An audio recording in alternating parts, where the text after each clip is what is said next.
All right, let's go ahead and get started, Michael. Hello, everyone. My name is Maureen Ritchie. I'm with the University of California's Division of Ag and Natural Resources, the land grant university or cooperative extension arm of our public university. I'm honored to introduce to you Dr. Michael Carter.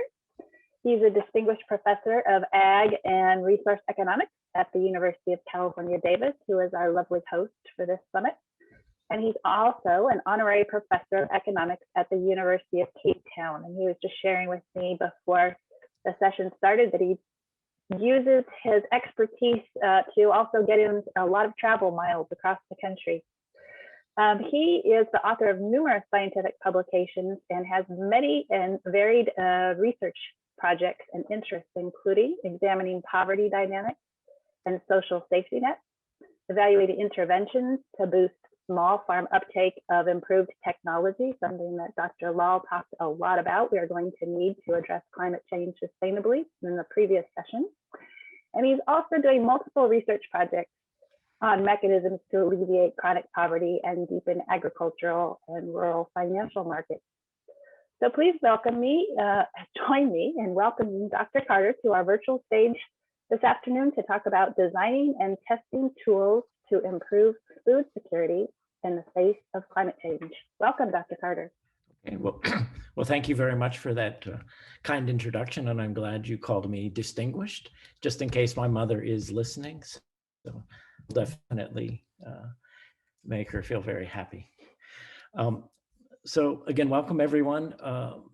Let's jump in here. I'm going to come back to this photograph here in just a second, and I hope many of you had a chance to sit in on the presentation that Professor Lal just gave us. We can talk about food security or food insecurity in the large, and we can also talk about it in the small. What Professor Lal talked about was very much food insecurity in the large. I didn't actually know what he was going to say, but I was guessing. And he raised this statistic that by the year 2050, we estimate there's going to be 9 billion or so people on the planet Earth trying to eat. And there are a lot of considerations to think about in terms of how that can happen. Can it happen sustainably? And I think he gave us quite a lot to think about. I'm going to go in the opposite direction. I'm not going to talk about planetary scale of anything. I want to really focus in on food insecurity in the small. And I put here an inspirational quote from one of my favorite economists, and I may be unique in the group here today. Most people don't have a favorite economist. In fact, I know as an economist that many people run the opposite direction from you when they find out you're an economist. But in any event, one of my favorite economists is Amartya Sen, who wrote a book called Poverty and Famines. And he actually wrote about starvation.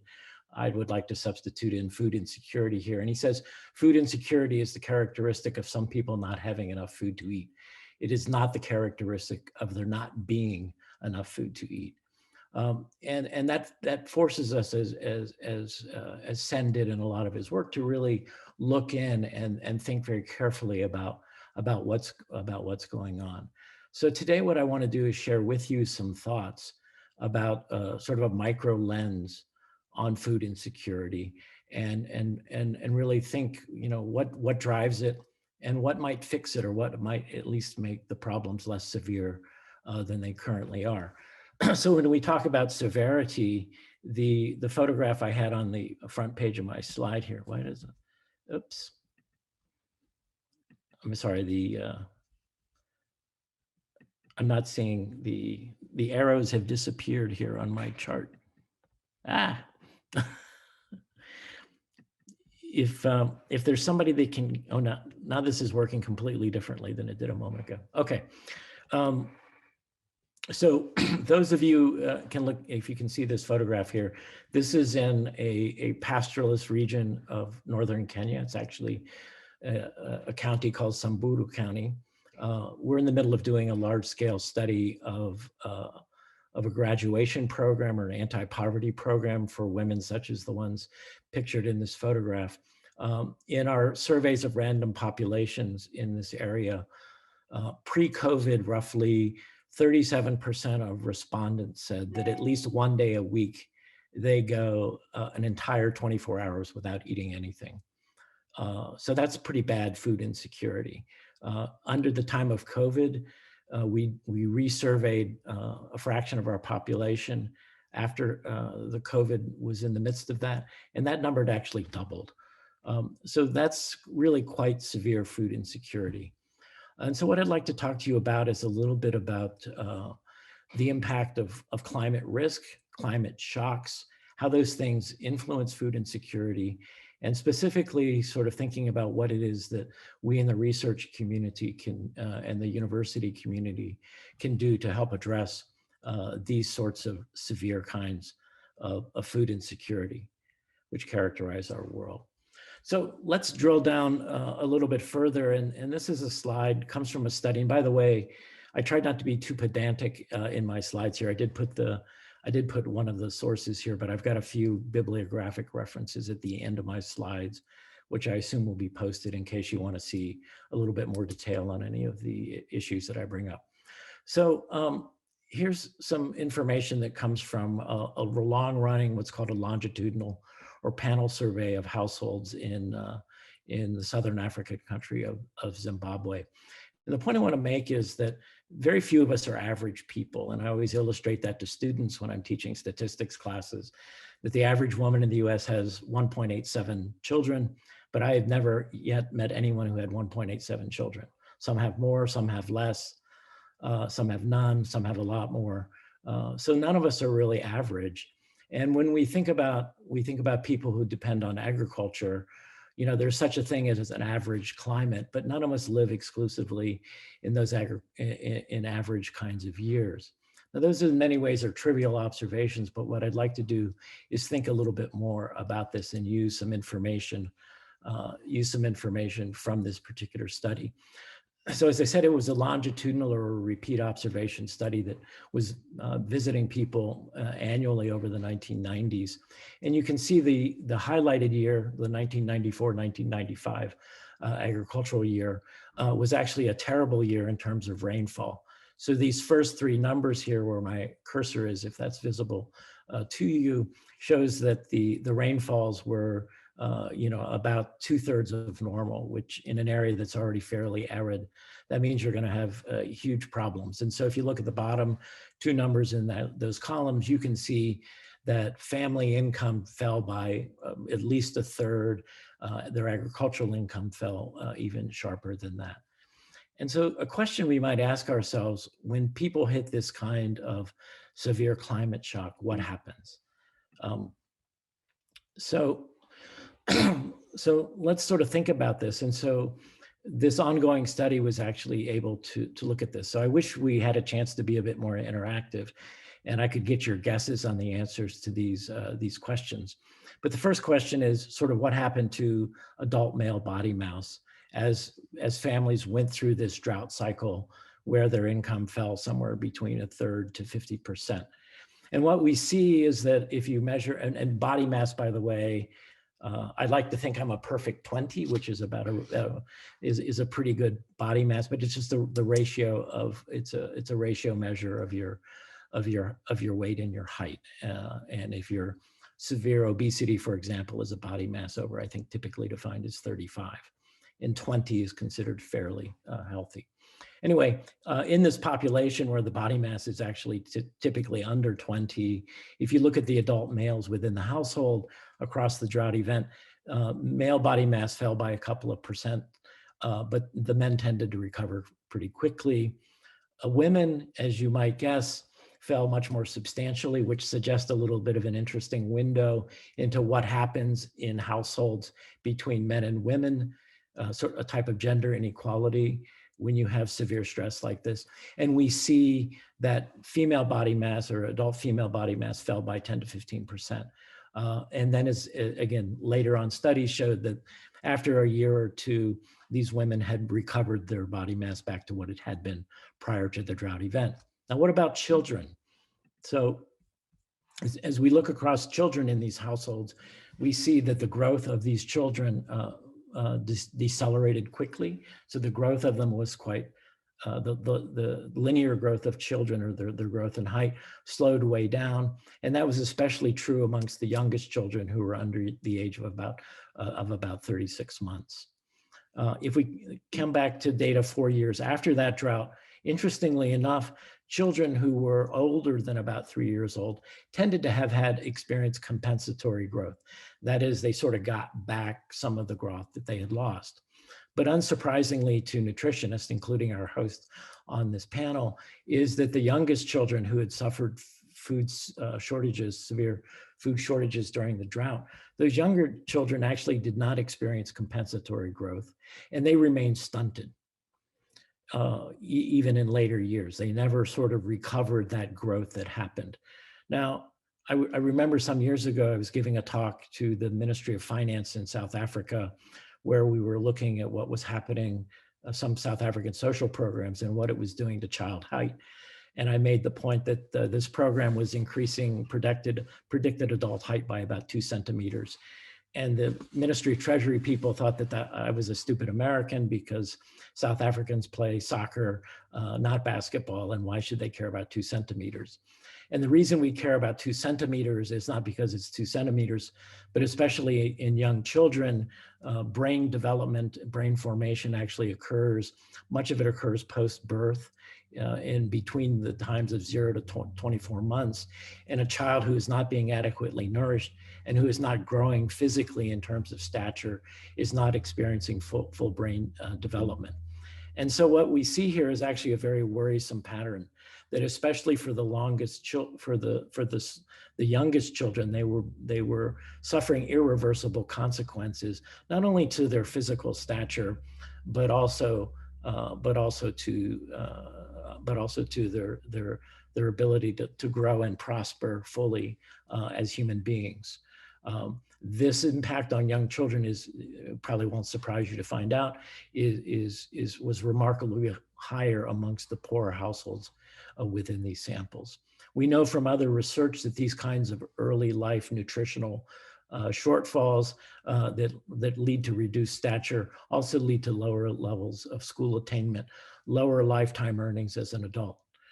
So these kinds of events, if we think about the result of food scarcity or food insecurity, it's not just the day-to-day food insecurity matters, but it's sometimes these climate-induced, especially for rural households, these kind of climate-induced drop-offs in nutritional status can really have incredibly important and damaging long-term consequences.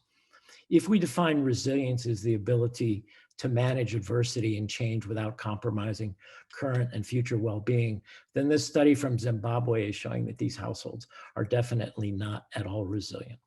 So what I'd like to do with you in the remainder of our time is dig a little deeper into these kinds of observations and think about the way shocks influence people, but also I want to think about, and again, this is something that was alluded to a little bit in the prior presentation by Professor Law, is when people know bad things might happen to them, they obviously take preventative steps ahead of time. And that's also something that we're going to see that is both a negative story, but I'm going to try to suggest to you that it can become a positive story. That is, if we can make people more resilient, we will then also enable them to spend more resources on increasing their average earnings as they move through time. So let's look at this. So this slide is entitled "Can't Get Ahead for Falling Behind." And I'm going to come back and say just a little bit about where this chart at the bottom comes from. But this is a study, actually, as you'll see in a moment, ultimately was a study about resilience promoting technologies in Tanzania and Mozambique. And what we're looking at here is sort of a statistically synthetic representation of what the typical farmer in these rural areas experiences without these resilience promoting technologies. So on average, these farmers are producing about 700 kg of maize per hectare. That's actually about a third of what Professor Law said you might expect in that part of the world. But these are actually very poor farmers who spend very little money on resources that are not part of the Green Revolution. And their yields are remarkably low, and they themselves are remarkably food insecure. So as they go through a normal year, they're here producing the 700 kg and kind of getting by. When these farmers experience what's called a mid-season drought, then which is a drought event that happens during the flowering period of the maize plant growth, their yields fall pretty substantially from 700 to 570 kg. So that's a pretty large drop off already in income. And then what's interesting is this kind of drought, this sort of moderate drought event has a pretty long tail. So that if you come back to these same households the year after a moderate drought event, they haven't even caught back up. Okay, they've been partially decapitalized. They're still struggling to get back to where they were. So that takes them a couple of years. Unfortunately, the worst thing these farmers face is not a moderate or mid-season drought. It's actually a severe yield loss.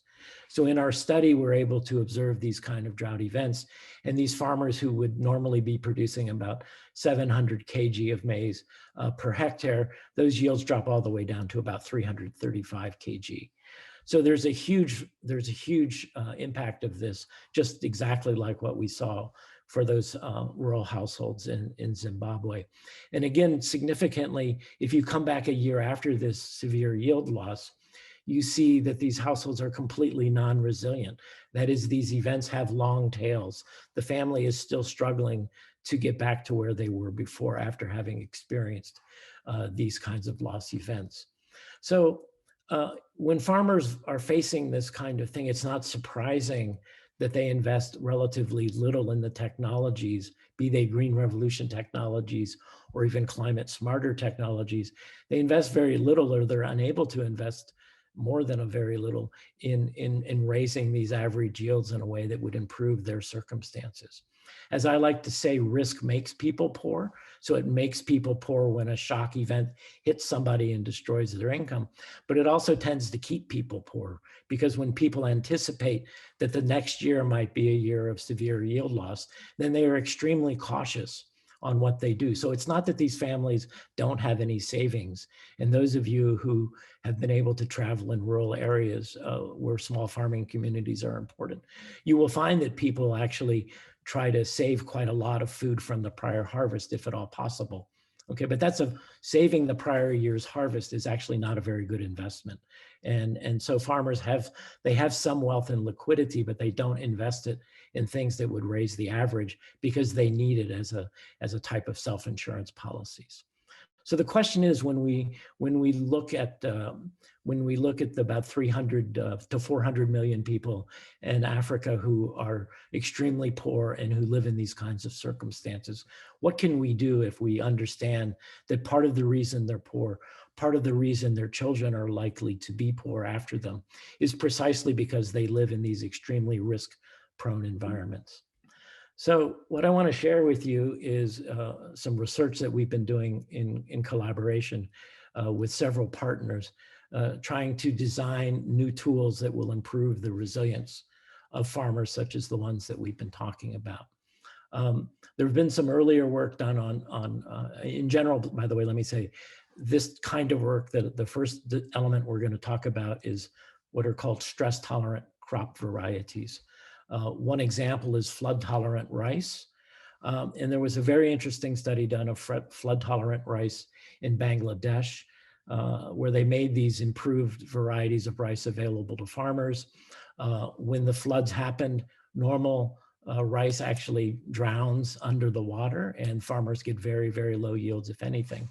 The flood-tolerant rice can actually be flooded in water, and as long as the floods don't last more than 15 days, the rice comes back and farmers' income and their family's nutrition is protected.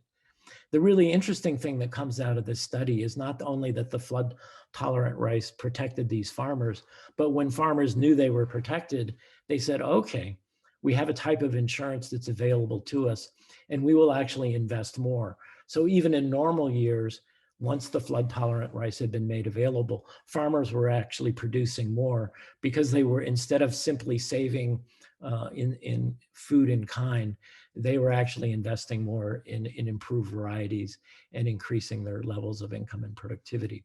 We've been looking at a similar kind of work around a large project called Drought Tolerant Maize for Africa. Drought Tolerant Maize for Africa was a plant breeding program largely funded by the Gates Foundation and Warren Buffett actually.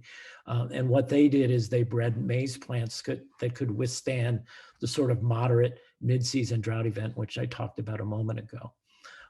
So what the plant breeders came up with is they found a way that would allow maize plants to better survive across a mid-season drought stress. Now, that's a really great idea, and as we'll see in a moment, it's actually quite beneficial for farmers, but it's not the farmer's only problem, right? Farmers have to worry about early season drought stress. They have to worry about late season drought stress. There's lots of things the farmers have to worry about.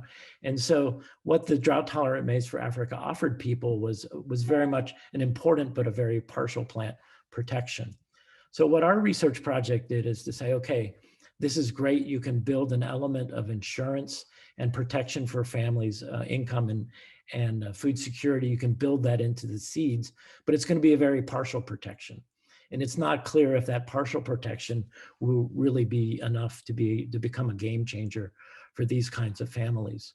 So what we did is develop financial instruments, particularly a type of satellite-based insurance, which was designed to complement the built-in protection from the drought-tolerant seed. I don't have time to really go into this. These images on the top of the slide there on the left, those are actually satellite measures that are showing, that are measures of plant biomass growth. And we've shown that you can use that to turn that into a predictive instrument that allows insurance payments to be made when farmers are suffering drought stress. So basically what we did in this research program is we partnered up with insurance companies, we partnered up with seed companies, and we put together a multi-year randomized control trial to see what would be the impact of combining stress-tolerant seeds together with a complementary insurance package. Could we actually raise people's income? Could we protect them against the worst and these long-lasting consequences of climate events? So this is just I don't have time to go through this, but if I have given some citations at the end, but this just gives you a sense of how this sort of research is done. So we went into these two different countries. We took a spatially diversified research strategies. We depended on Mother Nature. That's up here in the red text. Mother Nature in some places gave us different kinds of shocks at different points in time. We had treatment and control groups. So some groups were being given access to purchase seeds. Some were being able to purchase seeds bundled with insurance, and other people were just left alone to sort of give us the control comparison of what happens. So what did we learn from this? What did we learn from this study? So this lower diagram here is the one I already showed you. It shows us what happened to the control group. So they get hit pretty hard by moderate drought events, and they only slowly recover. And when they get hit by really severe drought events, they get absolutely clobbered, and they're going to suffer, going forward for a couple of years. Now, what about our treatment groups? So here we show the way to read this diagram. The upper diagram is, this is the percentage yield gain of people in the two different treatment groups we had. The group that just had the drought tolerant or DT seed, and then the green area is the people who had drought tolerant seeds bundled with insurance. So we see in a normal year, the drought tolerant seeds gave farmers maybe a 10% higher income level, not a gigantic one. But then in these years where of moderate mid-season drought events, regular farmers were having a collapse in income, these farmers actually did remarkably better. It almost completely offset this. So farmers were protected, if you will, against these drought events. And they continued to enjoy an advantage the year after this event, not because the seeds were performing better, but because families that had suffered this initial drought event really haven't been able to recover.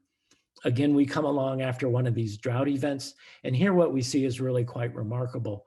So the insurance actually protected, so the DT seeds did not really help farmers very much here by itself against this kind of drought event, because they weren't bred, they're not designed to do that. But the insurance did come along and replace income for families, and then allowed them to move forward the next year without having decapitalized their entire and drawn down on all their assets in order to survive the severe drought event.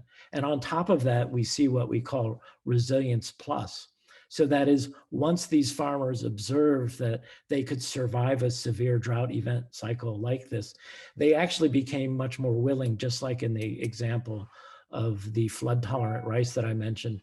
They become much more willing to invest more in their farms, more in improved seed varieties, and actually are pushing themselves up to a really large gain in farm output and yields. So, so I think the story that we want to tell here, whoops, I'm sorry. The story we want to tell here is that there are things that can be done. Science can be used, ideas even from economists can be used to make families more resilient, even in difficult agricultural circumstances. And when people become more resilient, as Professor Lal said, I spend a lot of time with farmers in a lot of parts of the world. Farmers are very smart people and they know what they're doing, and they're very conservative. They need to keep their families alive. But as soon as you give them better instruments for managing stress, then indeed they're more than willing to take advantage of those instruments and actually take on new kinds of investments that on average will actually pay off for them. How much time do I have left here? Not much time at all. So let me stop there. I just noticed the clock. I thought it was going to be in front of me. I was going to say a little bit more about climate change. Let me just summarize what I was going to say and not look at the beautiful graph, which was going to take us back to the women at the beginning of the slide. But let me just say that you know, the kinds of tools we're talking about here can withstand a certain amount of climate stress, but we've done some theoretical or simulation modeling work on how well they stand up to climate change. And the point is they stand up for a little while, but the kind of worst case scenario predictions that are out there suggest that even these kinds of tools sort of run out of gas. And so again, very much consistent with what I think Professor Lal was saying in the prior conversation, climate change is something, greenhouse gas emissions are something that we need to really attend to. And we can work on making them more survivable, but if things keep getting worse and worse, then even these kinds of tools are not going to work. So let me stop there, and hopefully we have time for a few questions. And thank you all very much for your attention. Thank you so much, Dr. Carter. That was fascinating. Thank you for helping us to understand what some of the innovative tools were that Dr. Lal had referred to that are going to help us make more with less. Can you speak to what other economic tools might we put in our tool chest besides insurance? I know Dan Sumner talked today about some of the American Recovery Act dollars going to farmers to help them during at least part of the COVID crisis. What other sorts of economic drivers can we use to help us mitigate the impacts of climate change? Well, I think one of the most, I think if I were to try to answer that quickly, I think I would say, where you get really high rates of return to public investment is when farmers are facing a constraint like risk that prevents them from really realizing their full potential, right? So I've had my students, I teach a class on global poverty at UC Davis, and we actually calculate rates of return on programs like this insurance, where there's this knock-on effect that once people say, okay, I'm now protected, now I can undertake more investments. And we end up getting massively high rates of return to these kinds of things. So I think the right way to think about it is, what are the constraints that people are really facing, and especially the constraints that farmers face. It's not necessarily, there are many places where soils are terrible in parts of Africa just because of the history of the place, and Africa is a big place. But also, but there are places where people could produce a lot more than they do now, but they simply do not have the financial resources to do it. So I work a lot on not just on insurance, but also on opening up lines of credit. Because people, I also do work on what are called poverty traps, right? If you get down, if you get down to the very bottom, how do you pull yourself back up? And one of the sad things about financial markets, as most of us know, we often say it takes money to get money, right? And I always used to tell my children who are now grown and have gone to college that I was going to invest their college fund money into lending money to poor farmers in Africa. And of course they were horrified, right? Like, no, you'll never get it back, right? But I mean, it really is, you know, figuring out how to get people the investment resources that they need, how to get them the minimal security they need so that they can safely and sort of prudentially make those investments. Then you can really start to make some amazing things happen. And when, you know, when farmers begin to understand that they can manage the risk and manage the finances of improved technologies, then it spreads very quickly. We have a new paper coming out where it was a temporary input subsidy program, sort of another instrument that governments can use. You know, everybody's reluctant to experiment, right? I mean, if you're living on $1.50 a day and someone says, all you have to do is spend $50 and you can be a lot better off. And I'm thinking, I don't have $50. Why don't you try it out? And if it works, maybe I'll try it out, right? And so subsidies can be really smart policy in those kinds of circumstances. And then once people learn, they go, oh, okay, now I can see. And what we find in some of our work is that kind of information spreads really quickly through communities. So I think there's a lot to be done. I mean, Dan Sumner, you mentioned, you know, focuses mostly on the US farming community. I focus mostly on farming communities in Africa and in the Andean region of South America. But, you know, there the constraints, you know, there really is potential that people have not been able to realize. Absolutely. Well, thank you so much, Dr. Carter, for your work. It's really inspiring, and I think it's just a perfect launch from Dr. Lal's talk about how we need to use technology, and here you provided us with several really good examples. We are going to adjourn.